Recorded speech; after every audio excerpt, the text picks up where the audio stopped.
So we're here today to break down my UFC predictions. This time is UFC 165, September 21st, one day before my birthday. Happy birthday to me. So we're going to break down the main card. We'll start out with Pat Healy versus Khabib Nurmagomedov. Now this should be a close, interesting fight. Pat Healy, he came back to the UFC. He was in the Strike Force for a while, had some good fights. On his last fight, coming back to the UFC, he finished a very tough opponent, which was Jim Miller, and it was very surprising and exciting fight. He finished him, ended up submitting him.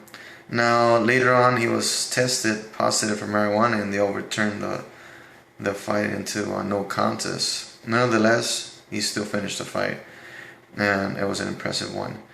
Now Khabib Nurmagomedov, on the other hand, he has 3 impressive wins in the UFC in a row, if I'm not mistaken, and I've seen most of them. They're usually undercards. That's why That's why I love watching the undercards, because you might see the up and coming fighters and actually seeing the whole fight there live, and you get to know a little bit more and predict it a little bit better. So Khabib Nurmagomedov, not only has he won in the UFC a couple fights in a row, he's also undefeated. He's 20-0. This is an impressive kid. I think his last fight he beat Trujillo on an undercard, and it was a very impressive fight. I like that fight.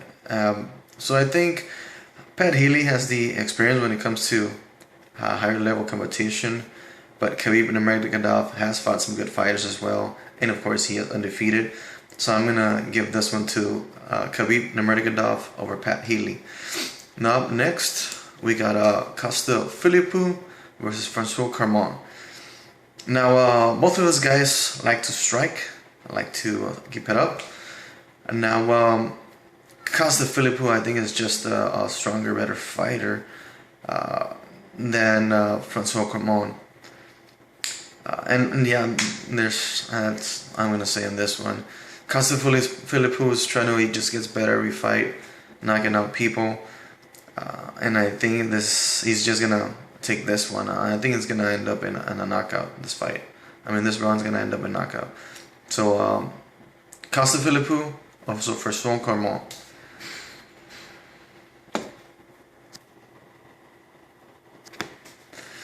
So up next, we got the heavyweight division.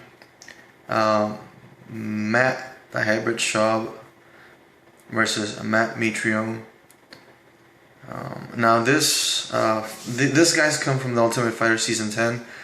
They were both in that season. Now Brendan Schaub went to the finale, got knocked out by Roy Nelson. But since then, a lot has happened between these two guys. Matt Mitrione, he's lost, but he's shown the move improved between these two fighters. He mixes it up, his strikes, his kicks, his punches. They both have power. But I think Brendan Schaub, his most impressive win was knocking out Mirko Cro Cop. So I think the difference is going to be Mitrione's versatile striking, mixing it up. And like I said, if he lands it on Schaub, he's going to knock him out. And Schaub has been knocked out 3 times already, knocked out cold. So he has that glass chin that Mitrione lands, he's going to knock him out. So this might be a knockout or Mitrione just winning this fight. So it's going to be Matt Mitrione versus Brendan Schaub. Now, next we got the interim bantamweight championship. Renan Barão versus Eddie Wineland. Now, Eddie Wineland is a tough opponent. It's ranked number 4. He uses his strikes. He has a lot of power, and he has good wrestling. Now, Renan Barão, that guy's just a beast. He's an interim fighter. He's an interim champion, but I think he's just waiting for the champion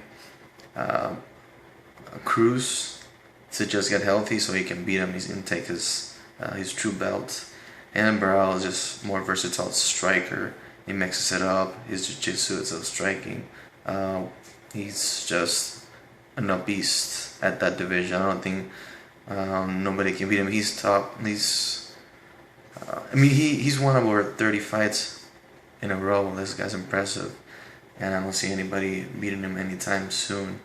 And I think he's just gonna continue. Every single opponent that you put in front of him, he's just gonna beat him. So, Hennenbrow over Eddie Wineland. You might even see him finish by submission, but other than less, Hennenbrow is gonna take the W, retain his interim bantamweight championship. Now our main event, John Bones Jones versus the Mauler, Alexander Gustafson. Now this is an interesting one. Reason being that John Jones always has that advantage of reach. He has long, lengthy kicks, long punches. He can take him down, but just reaching long. His length is what really helps his strikes too. Elbows, knees. He can knee you just by grabbing your head, and doesn't really have to jump. Just goes up, knees you in the face. And he's just when I look at these two fighters, I think John Jones is just a more overall more versatile fighter. He has the grappling. He's a wrestler. He can take it to the ground. He can basically take it anywhere, and he'll beat you at it. And striking, wrestling, submissions. And don't get me wrong, Gustafson, he's a very good striker. He has an underrated jiu-jitsu.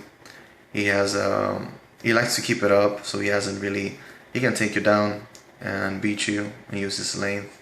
And like I was saying at the beginning, this is the only fight that John Jones will fight against somebody that has similar to his reach. This guy Gustafson is about an inch taller than him, and his reach is very close. So this is going to be an very interesting fight. I can't wait to see this one.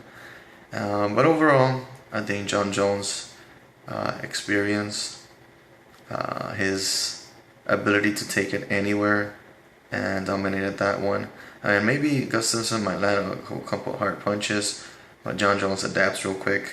If he sees him in trouble, he's going to take it down, try to finish, and that's going to be the fight right there. So it's going to be John Jones over Gustafson. He's going to retain his light heavyweight championship. And that's it. That's my predictions for UFC 165.